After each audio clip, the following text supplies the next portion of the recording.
Alors c'est parti, on va continuer sur notre lancée et on va s'intéresser à la personnalisation des décors. Alors pour rappel, les décors ce sont ces parements-là qui sont là, qui sont tout petits, peuvent être très très simples, hein, sans aucune géométrie, mais qui peuvent accueillir des moulures, des reliefs, des lignes, etc. Et donc on va s'intéresser à tout ça. Les décors, on les retrouve donc dans les portes à ce niveau-là, hein, c'est cette partie-là, voilà. Et quand je regarde en vue, en plan, c'est la partie qui est en surépaisseur, qui est là. Voilà. Ici, ils sont en famille partagée, hein, on pourrait tout à fait les avoir en famille non partagée. Moi, je préfère les avoir en partagé, mais on peut comprendre que les gens ne préfèrent pas. Donc c'est très simple, hein, on vous expliquera comment on fait cela. Alors, allons-y pour les décors, on va se créer un premier décor, et donc on va prendre ce décor partagé simple, on peut partir de celui-là, mais j'ai également fait un template ici, pour avoir une base vraiment clean pour commencer à modéliser son décor. Donc c'est parti, on ouvre la famille, voilà, on est là, ok, on va l'enregistrer, famille, on va l'appeler perso. Ok. Ok. Voilà, et puis on va aller dans la vue en plan et on va masquer la géométrie comme ça, voilà. Et en fait, c'est très très simple, on a 4 plans de référence sur lesquels on va s'accrocher pour positionner ces moulures, pour positionner ces éléments, pour positionner un peu ce qu'on veut. Voilà, donc ça va être très très simple. Et ici, on a un autre plan de référence, et ici, ça vient récupérer la hauteur de la poignée que vous configurez dans votre porte. Et du coup, vous allez aussi pouvoir caler votre décor par rapport à cette hauteur, ce qui peut être pratique dans bien des cas. Je peux vous montrer quand c'est pratique d'ailleurs, on va faire ça très simple. Mettons, je sais que par exemple, ce décor, je crois bien, la hauteur de la poignée va se caler ici, voilà, à cet endroit-là. Et donc, en fait, les décors vont suivre la hauteur de la poignée. Pour vous montrer très concrètement, si je prends celui-là, par exemple, ouais, pourquoi pas celui-là, allez, faisons ça. Donc je vais aller chercher le décor, donc je tape décor toujours 3 moulures, voilà, cadre, 3 cadres, j'ai appelé ça 3 cadres, et je le mets des deux côtés. Allez, faisons ça et regardons. Voilà, donc on voit effectivement, donc là il y a un petit clash, hein, mais c'est pas bien grave, et on va voir, on va corriger ça tout de suite pour être plus tranquille, donc on va un peu moins écarter éloigner la poignée du champ de la porte. On va décaler un peu, voilà, qui est nickel, et là on voit que l'axe entre les deux moulures vient se caler sur l'axe de la béquille, et donc si je descends la béquille, qui est ici à 1000 de hauteur, on va la mettre à 900, on va la descendre de 10 cm, et bien vous allez voir que les décors vont suivre. Voilà, et donc parce que c'est comme ça que ça se passe dans la vraie vie en fait. Et du coup ici par exemple, ça a utilisé, enfin ici on a utilisé ce paramètre là, le paramètre qui est là, d'ailleurs je peux vous montrer, hein, vous allez voir c'est très très simple. Ici je vais l'ouvrir, je vais mettre en niveau de ref, et vous voyez qu'en fait les profils de le chemin de mon extrusion par chemin est calé sur la hauteur de la poignée, et donc tout ça va suivre tout à fait correctement le paramètre de hauteur de la poignée. Voilà pour celui-là. On revient à notre décor ici, et on va par exemple, qu'est-ce qu'on peut faire? On va créer un motif sur ce décor. On pourrait mettre d'ailleurs un petit signe pour les sanitaires, pour indiquer des choses comme ça. Ici on va faire quelque chose de plus simple. Moi j'aimerais bien faire par exemple quelques cercles comme ça qui viendraient se caler sur mon décor pour faire un style un peu bubule. C'est un truc que j'ai vu il n'y a pas longtemps, j'ai trouvé ça sympa, donc je vais faire ça. Voilà. Donc c'est parti, on va faire créer, on va prendre, c'est un pro, hein, donc on est vraiment en mode création là. On va faire une extrusion par chemin, voilà, esquisser la trajectoire, on va faire un cercle, comme ça, par exemple, et on va demander à afficher la marque centrale, et on va aller caler la marque centrale par rapport au bord de notre décor. Voilà. Je verrouille, je dis OK. Je vais modifier le profil, On va aller dans l'élévation de droite. Voilà, donc il est où mon petit décor? Il est là. Alors c'est pas très pratique parce que j'ai mon... C'est pas très pratique parce que j'ai mon niveau de rêve qui est là. D'ailleurs, je pourrais le diminuer un peu pour mieux voir. Et donc là, je vois le profil et je vais faire un petit vide comme ça qui va venir gruger un peu l'épaisseur de mon parement. Donc vous allez voir, c'est super simple. Comme ça, hop, on dessine. On va dessiner un petit rectangle. Voilà, hop. On va venir caler convenablement ici.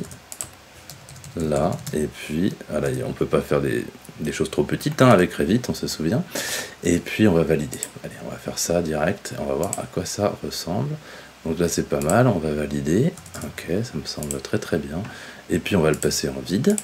Voilà, et puis on va venir couper notre décor avec ce petit vide qu'on vient de faire. Voilà, pourquoi pas, hein, c'est original, mais ça peut être assez sympa.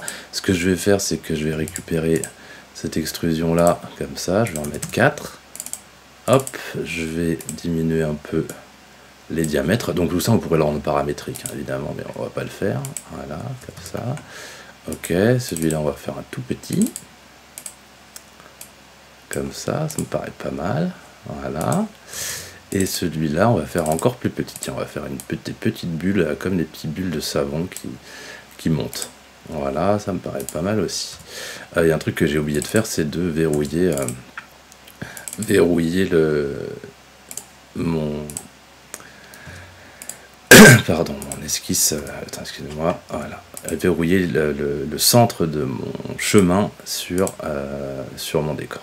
Donc on va le verrouiller par le haut ou par le bas, ça n'a pas trop d'importance, donc je verrouille, donc là on pourrait imaginer beaucoup d'autres choses, hein. On va rester sur quelque chose de simple. Voilà. Donc ça c'est pour les créatifs, hein. C'est pour ceux qui veulent faire des portes vraiment un peu stylées. Évidemment ça sert pas à tout le monde, mais bon, il faut faire des portes qui conviennent à tout le monde. Donc il faut pouvoir être créatif. Et le petit dernier qui est là, il est tout mignon, comme ça. Voilà, hop. Comme ça me paraît pas mal. On va verrouiller ça. On va verrouiller ça. Et on va valider. Et on va revalider. Voilà, qui me paraît pas mal. Il est pas mal ce décor. Allez, pourquoi pas. C'est original, mais pourquoi pas. Et ce décor perso, eh ben, on va aller le charger dans notre projet. Voilà, et je vais le mettre avec ses copains. Et comme je suis un peu maniaque quelquefois, je vais récupérer... Donc là, j'ai quoi? J'ai 2100, 930. Voilà, 930, 2100. Ça n'a pas d'importance, hein, mais c'est parce que c'est plus joli quand c'est bien aligné. Et ce décor, qu'est-ce que je vais faire? Bah, tout simple. Allez, on va essayer avec cette porte. Et je vais aller mettre ici mon décor perso. Et je vais l'appeler. Voilà.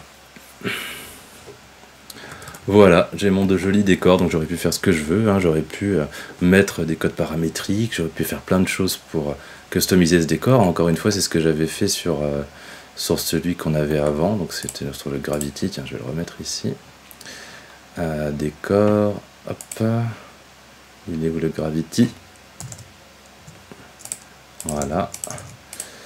Sur le décor Gravity, je vais vous remontrer ce que j'avais fait. J'avais paramétré la possibilité de gérer les offsets entre le bord du décor sur les côtés et là-haut. Et donc comment ça se passait ici? J'avais tout simplement mis quelques codes paramétriques avec des plans de référence. Alors veillez bien à mettre plan de référence sur tous les plans de référence que vous allez rajouter. Veillez bien à ce que ce soit en par référence. C'est pas très important, mais ça aide quand même, et c'est plus propre.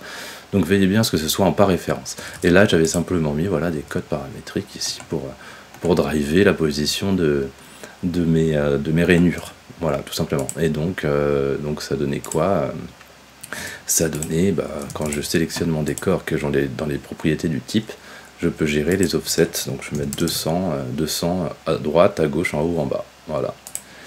Et puis voilà, c'est vraiment tout simple, hein. Ça marche vraiment bien.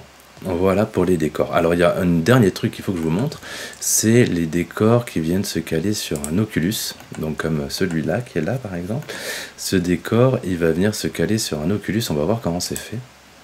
Voilà. Donc si vous voulez en refaire un, moi je vous recommande de repartir sur celui-là. Et en fait, ce qui se passe, c'est que on a utilisé, alors, hop, on a utilisé les bords de la découpe de l'Oculus pour venir caler nos extrusions, nos chemins d'extrusion. Ok. Donc pour revenir en arrière, on va faire un peu simple. On va supprimer cette moulure. Voilà. J'ai supprimé l'extrusion. Je retrouve là ici le cadre défini par l'Oculus numéro 1, hein, c'est pour ça qu'il s'appelle sur Oculus 1, et je vais pouvoir venir verrouiller mes moulures sur cet Oculus. Ça me permet de faire des créations qui viennent s'adapter sur les dimensions des Oculus, qui peut être pratique. On peut faire ça sur les Oculus carrés, comme j'ai fait ici sur l'Oculus 1, mais on pourrait faire ça sur l'Oculus rond. Voilà. D'ailleurs, vous savez quoi, c'est ce qu'on va faire, en fait, on va faire ça sur l'Oculus rond. Pourquoi pas. On va laisser celui-là tranquille, ça c'est le vide de l'Oculus, et on va venir se caler là-dessus, là. Et puis on va voir ce que ça donne. Allez, faisons-le.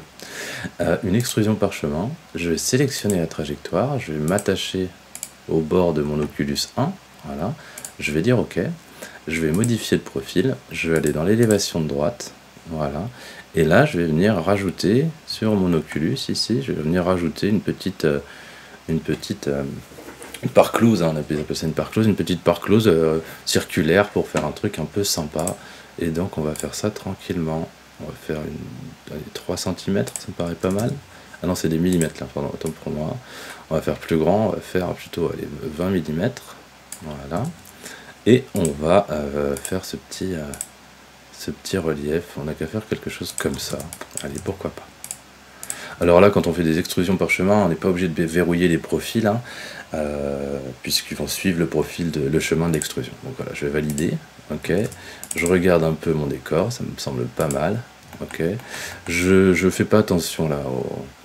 Je fais pas attention à ce cadre-là qui va disparaître quand je vais l'utiliser. Et je vais l'appeler fichier enregistré sous famille. Voilà. Et on va l'appeler perso. Ok.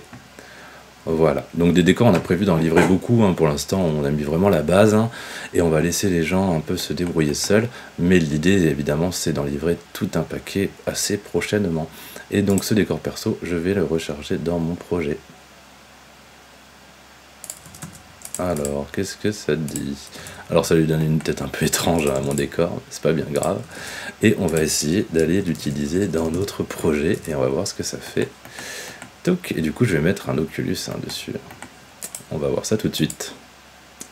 Hop, donc on va mettre un Oculus circulaire de diamètre 350. Voilà, et on va appeler notre décor perso Oculus. Alors je tape Oculus perso. Voilà, il va me le trouver tout de suite.